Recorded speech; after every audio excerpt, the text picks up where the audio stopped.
اور اس سارے وقت میں نے پلکوں کو بھی ایک بار نہیں چپکایا تھا۔ میں نہیں چاہتا تھا کہ میں پلکیں چپکوں اور بزرگ بابا کی طرح یہ سایہ بھی غائب ہو جائے۔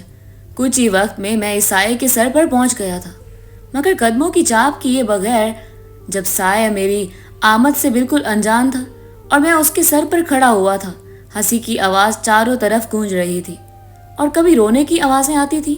یہ کوئی سایہ نہیں تھا بلکہ ایک عورت تھی جو قبر پر سر رکھے ہوئے تھی۔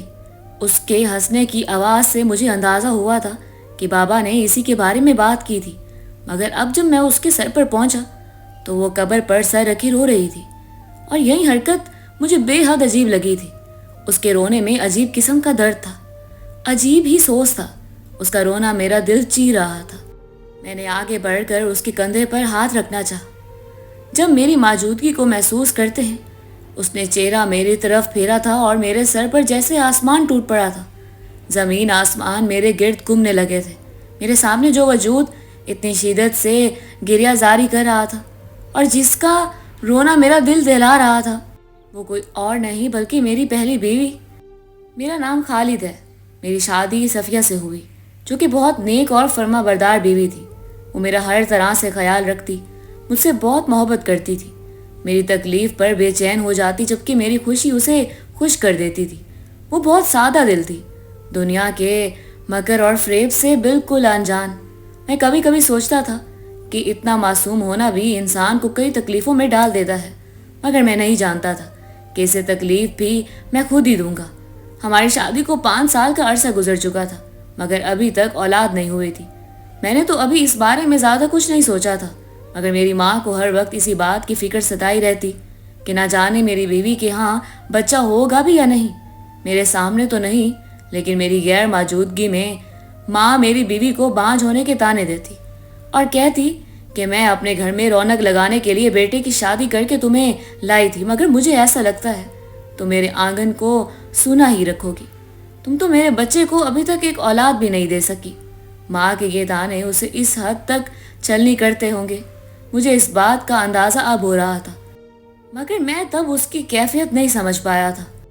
اس نے بس مجھ سے یہی کہا تھا کہ وہ مجھ سے بے حد محبت کرتی ہے، وہ نہیں چاہتی کہ کبھی بھی زندگی میں مجھ سے الگ ہو۔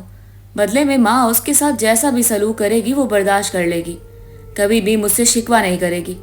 اور میں نے اسے اپنے گلے سے لگاتے تسلی دی تھی کہ میں اس سے کبھی بھی نہیں چھوڑوں گا اور نہ ہی ماں کی باتوں میں آ کر اسے طعنے دوں گا۔ مگر مرد بہت کمزور ہوتے ہیں، اپنے کیے ہوئے دعووں میں بہت کم مرد ایسے ہیں جو پورا اترتے ہیں۔ میں بھی اپنے کیے ہوئے دعووں میں پورا نہیں اتر پایا تھا۔ کچھ وقت بعد ہی میری ماں نے مجھ پر دباؤ ڈالنا شروع کر دیا کہ میں دوسری شادی کر لوں۔ کچھ اماں بیمار رہنے لگی تھی، وہ چاہتی تھی کہ مرنے سے پہلے اپنے پوتی پوتے کو ضرور دیکھ لیں۔ وہ میری اولاد کی خوشی دیکھ کر اس دنیا سے جانا چاہتی تھی، اور اماں کی طبیعت کو مد نظر رکھتے ہوئے میں انہیں انکار نہیں کر پایا تھا۔ اماں نے میرے لیے لڑکی پسند کی اور میری دوسری شادی کروا دی۔ میری پہلی بیوی نے اس بارے میں مجھ سے ایک لفظ بھی نہیں کہا تھا۔ صفیہ کی خاموشی میرے دل پر لگی تھی، مگر میں اسے معمول کے مطابق گھر کے کام کرتے دیکھا تو میں بھی مطمئن ہو گیا کہ شاید اس نے بھی سمجھوتا کر لیا ہے۔ ویسے بھی میں نے سوچ رکھا تھا کہ دونوں بیویوں کے حقوق برابر ادا کروں گا، دونوں کے فرائض میں کسی بھی قسم کی کوتاہی سے کام نہیں لوں گا۔ میری دوسری شادی کو 1 مہینہ گزرا تھا کہ صفیہ میرے پاس آئی اور کہنے لگی کہ میں اپنے مائکے جانا چاہتی ہوں۔ میری دوسری شادی کے بعد یہ پہلا طویل جملہ تھا جو اس نے مجھ سے کہا تھا یا مجھ سے اپنی کسی خواہش کا اظہار کیا تھا۔ میں نے بھی اسے اجازت دے دی۔ وہ چپ چاپ وہاں سے لوٹ گئی۔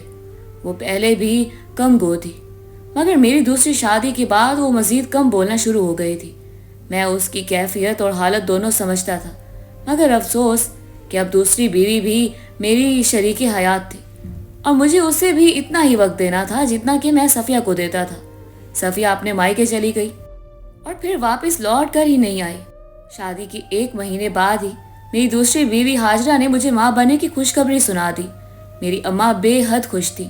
میں خود کو ہواؤں میں اڑتا ہوا محسوس کر رہا تھا۔ میں پہلی بار باپ بننے جا رہا تھا اور یہ جذبہ بہت ہی الگ اور انوکھا تھا۔ ہاجرہ کے حمل میں کچھ پیچیدگیاں تھیں جس کی وجہ سے اس کا خیال رکھنا بے حد ضروری تھا۔ شروع میں صفیہ کے بارے میں سوچتا رہا،